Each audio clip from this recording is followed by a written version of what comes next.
Hello everyone, welcome. I am your host Dub Double AKQ, and we are back with some Everlasting Summer. Starting off looking at the lovely, lovely Viola. Isn't she beautiful? Anyway, we are coming back to this game, and basically I am doing this at 3:34 at night. So yeah, you might as well, you might see this in, a later time, like 12 o'clock or 10 o'clock. But I'm recording these because I have nothing else to do and I can't fall asleep. So let's get to it. We are gonna continue our journey to Uylana's heart. So let's get to it. Hi there, pioneer. She came closer. You must be sick. Did you come for medicine? No. I was just wandering around. Oh, a tyrant. A truant, I see. I can't read. But if you're here, I have a serious task for you. I gave oh wow. I gave her a look of inquiry.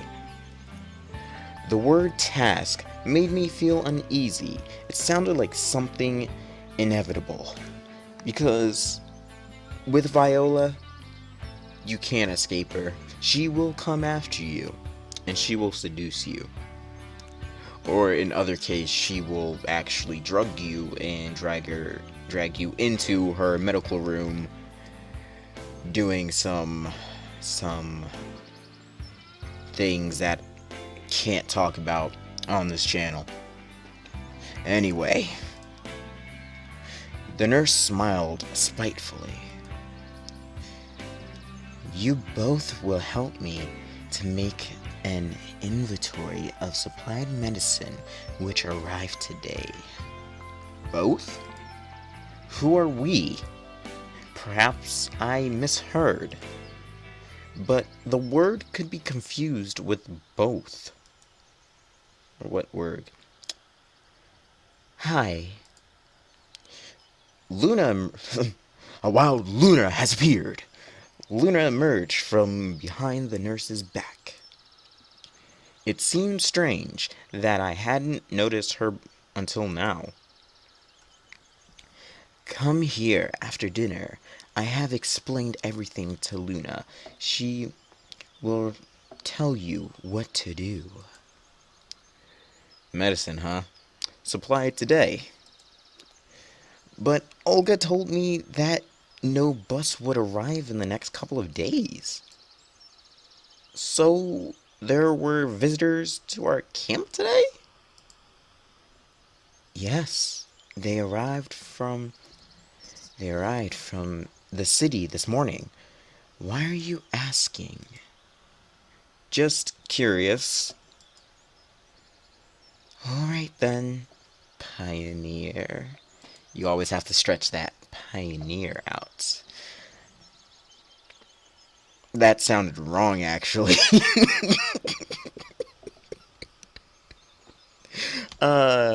We have the nicest of things.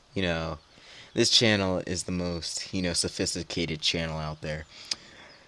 So, tonight, after dinner, you'll be here. Maybe. Luna was barely noticeable this whole time.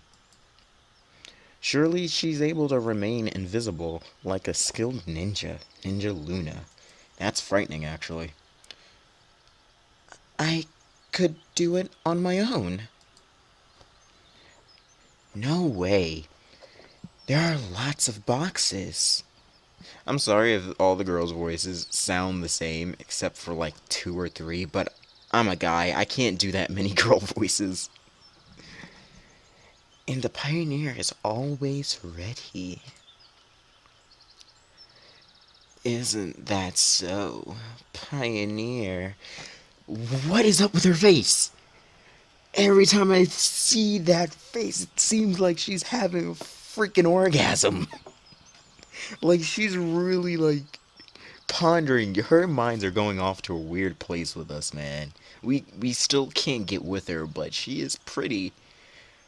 God, she is pretty. Has a wild imagination, I would say. God. She gazed at me and smiled menacingly. I don't want to spend the whole evening doing something like this, and also I've got more important things to do. Simon, like what? Oh yeah, that's right, we need to see Uylana. That is exactly what we need to do. We do have important things to do, Simon. Good on you, good on you. But rejecting this request would be really improper. If it wasn't Luna who was standing here, I would definitely think my way out.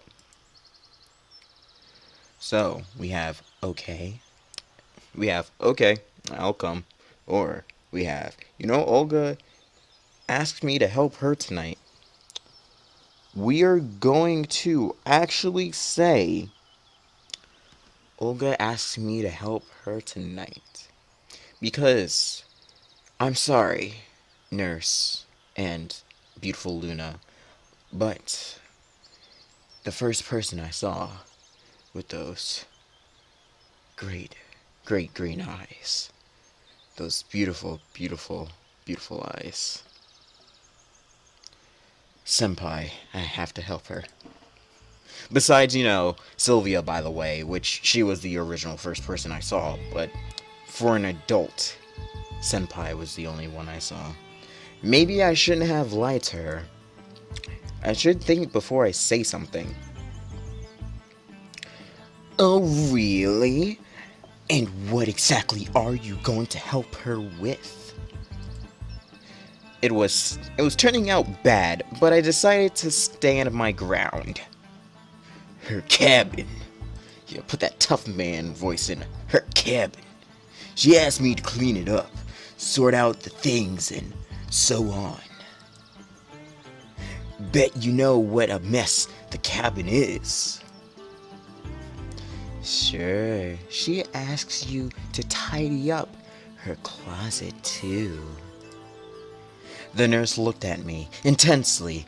That Napoleon's fiasco at the Battle of Waterloo seemed now a small annoyance compared to my current flop.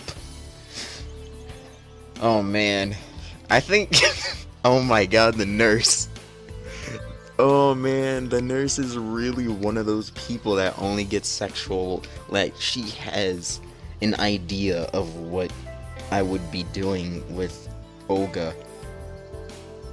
Oh my god. No, wait, no, it's not. Is it like that though? I mean, like, we lied like that, but are we actually going to her cabin? I don't know. I haven't been paying much attention. I already know the full story anyway. Well, not the full story through all of the endings, but the full story through this point on. So, I guess. Actually, no, I don't know this story this point on, because this point on will be Uylana's side of the story. Yeah, so what the hell am I talking about? I was gonna say something, but she continued to speak. Aw, man. Okay then, Pioneer. We'll manage without you. I apologize, but, you see, my senpai needs me.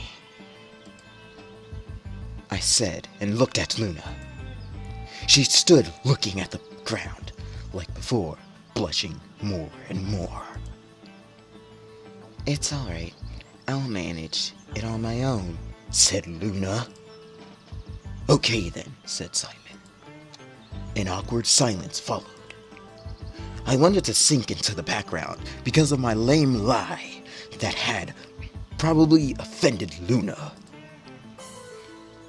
Well, goodbye then, Luna said.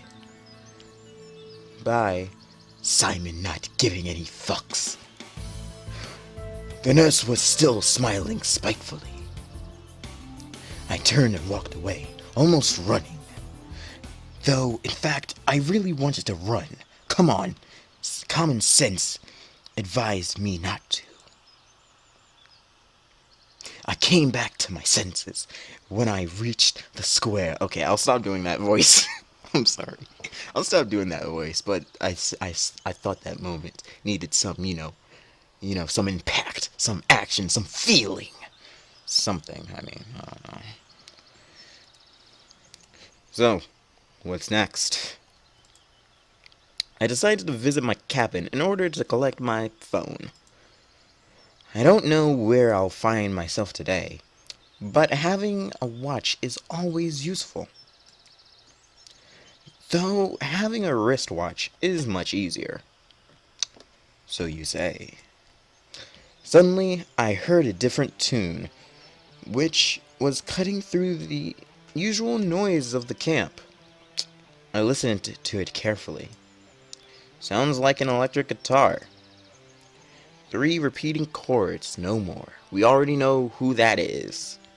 The first waifu of the first playthrough. But this melody still felt somehow warm, as if a vacuum tube-based audio amplifier was used. Could there be such a luxury here? The sound was definitely coming from somewhere, near the stage area. I wonder who that could be.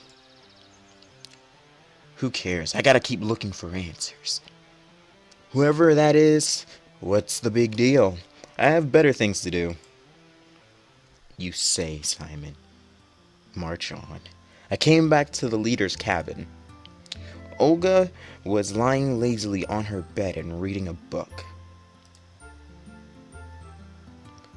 Simon? Where were you? Wait, what are you doing here? That's what I asked her too. I've forgotten something, so I came back. You were absent at the lineup. Oh, yeah, I apologize. Alright. Nevertheless, you should do something useful today. Just as I planned. But I have my own version of what useful means.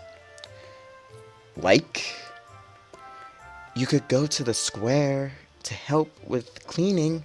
Slavia is in charge there. Strange. I'd just been there and hadn't seen anyone. Or you could visit the boys at the electronics club.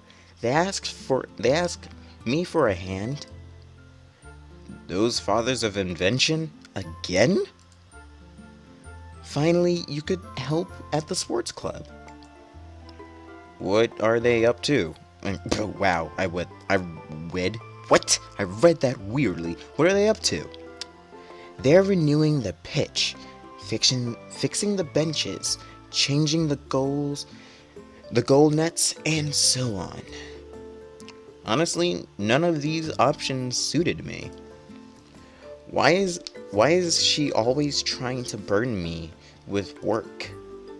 Seriously, except for Slavia, or Sylvia, as I would call her, no one ever works here, while some people in particular are enjoying their free time with a youthful spirit.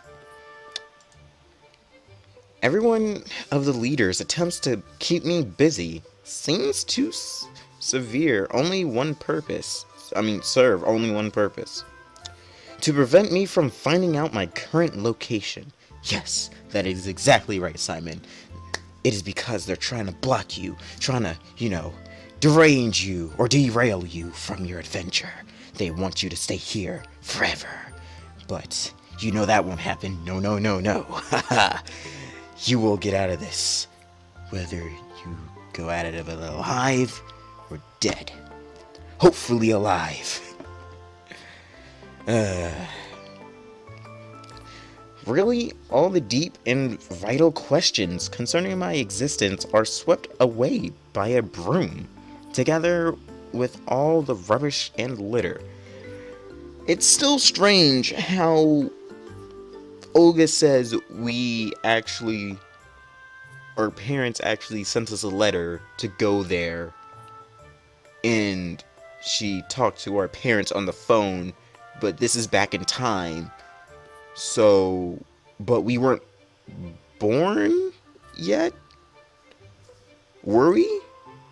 Because I'm pretty sure we were born, but we probably were little, like really little. And if so, like, I'm still trying to think over that, but it's probably going to explain it later.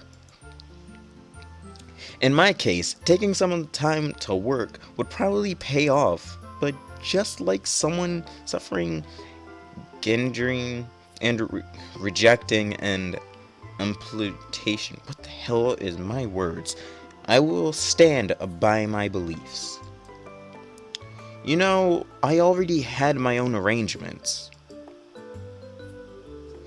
Oh, really? What kind of arrangements? Oh, come on, Simon. I can't lie to Olga. Please don't let me lie to her. She backed up. Well, I can't just tell her what I'm really thinking about. On the other hand, why not? No, it's too dangerous. At least now I maintain a fragile balance and nothing is threatening me. Everything seems that way. Just as I thought. What exactly she thought remained a secret. You probably have not yet realized how important it is to participate in social life. This is the only way to become a pioneer capable of being a role model. I didn't want to sit through another long lecture, so I decided to accept one of the offers. Sometimes the answers in this world can be found in the most unexpected places. True dat, Simon. True dat.